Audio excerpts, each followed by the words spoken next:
Meus amigos, esta história é simplesmente um conto que dedico ao meu amigo Francisco Filho, dono do canal Caçada Sobrenatural, a quem agradeço pela amizade e colaboração. Que Deus abençoe a todos nós. Em uma linda região do Nordeste. Depois de ouvir tantas histórias sobre uma suposta fera peluda e suas aparições na região onde mora, Beto resolveu fazer uma investigação por conta própria.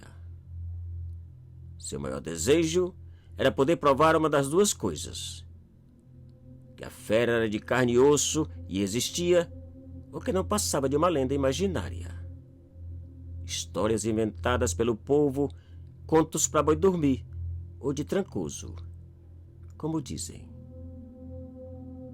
E corajosamente, ele decidiu passar 5 noites dentro daquela mata assustadora, esperando por ela. Da boca da noite até o dia amanhecer. Sozinho. Ele e Deus.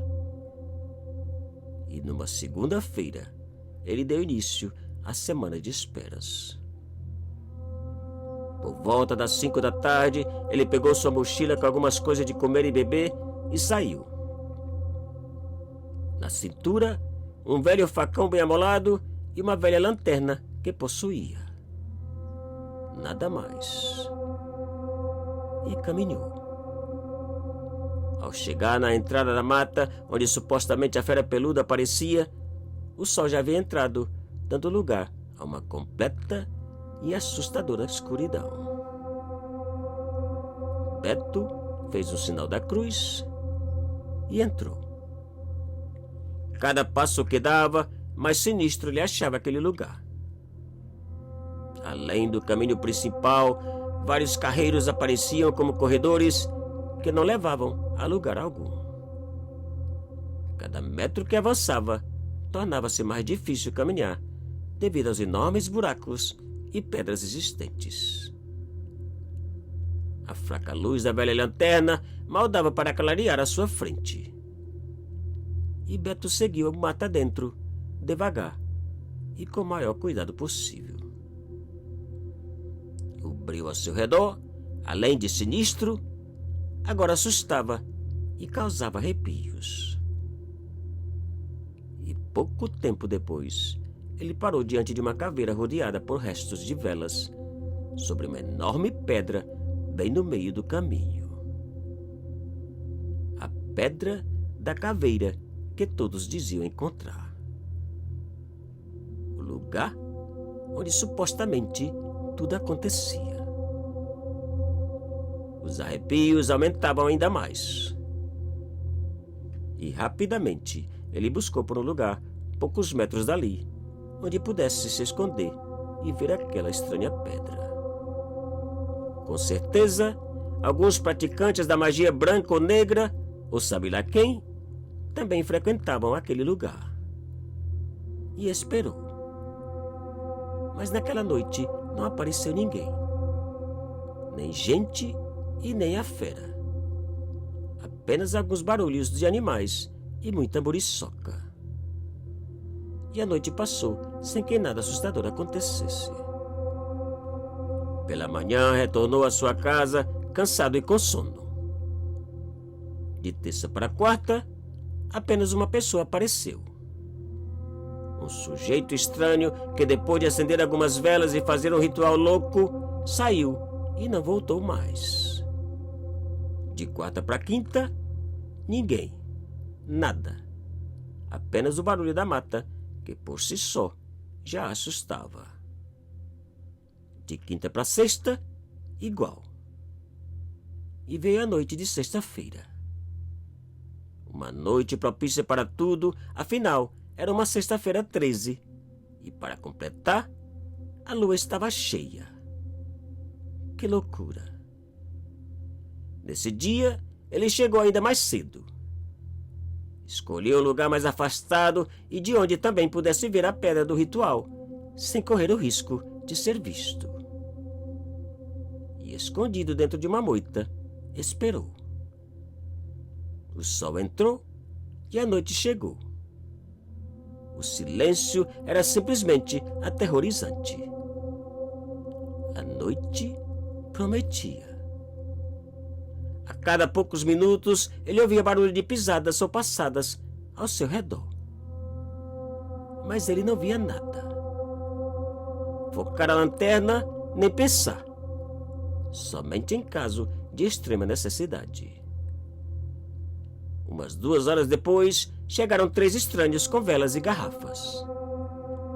Depois de acenderem as velas sobre a pedra, começaram a circular a caveira, invocando a algo em vozes altas, diferentes e assustadoras.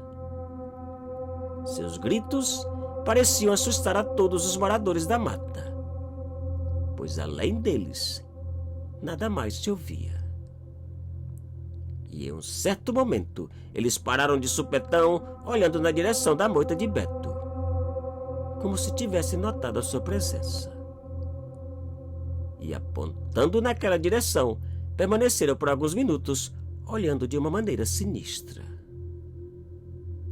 Dentro da moita, o pobre Beto permanecia imóvel, suando e ao mesmo tempo gelado de medo daqueles estranhos senhores. Mas graças a Deus, eles pararam de olhar e deram continuidade ao ritual.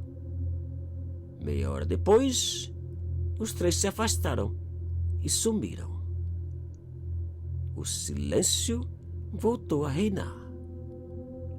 A escuridão da mata parecia mais escura, ainda mais aterrorizante. Beto continuava escondido e sem fazer barulho, suando e sofrendo com as malditas muriçocas. Poucos minutos depois, ele ouviu algo que lhe fez estremecer e, ao mesmo tempo, dá vontade de sair correndo da moita e da mata.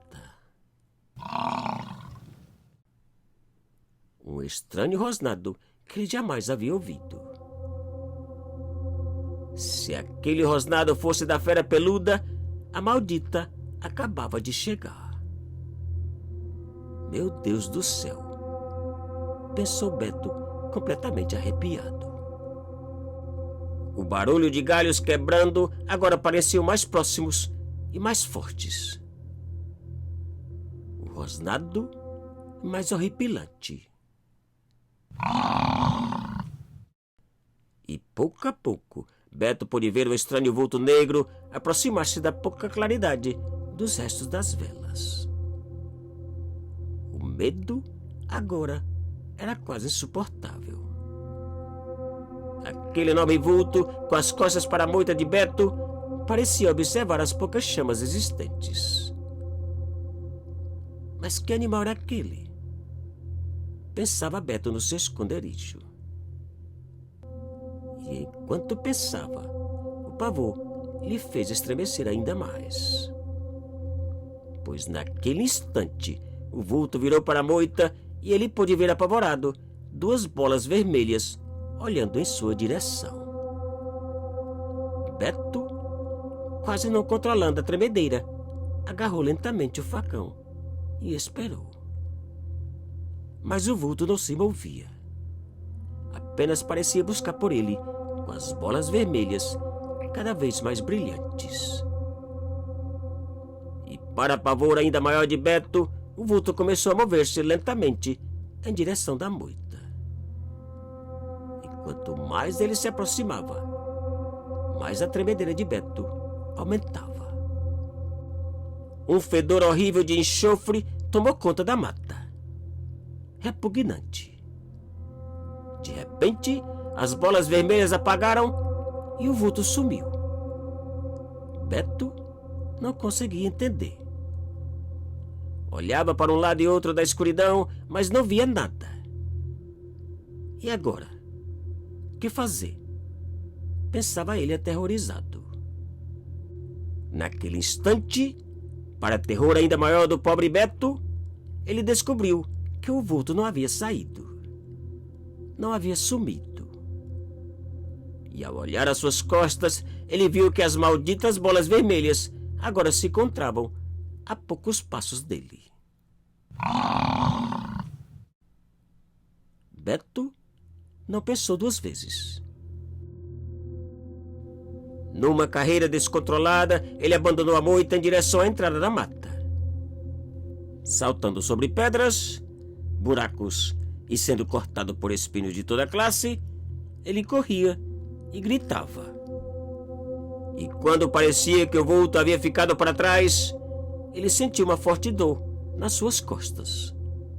Algo lhe cortava sem piedade. E naquele momento, a escuridão pareceu tornar-se ainda mais escura. E pela última vez, ele ouviu o maldito e aterrorizante rosnado. E tudo acabou. No dia seguinte, ele foi encontrado por amigos da família desmaiado no interior da mata, poucos metros da Pedra da Caveira. Em suas costas, para susto dos amigos, haviam 3 arranhões do pescoço à sua cintura. Arranhões que mais pareciam cortes de umas garras afiadas e enormes.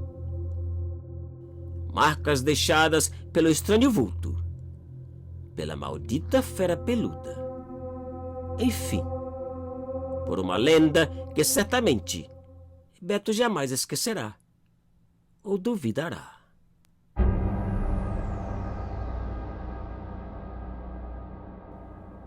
Te cuida e muito obrigado.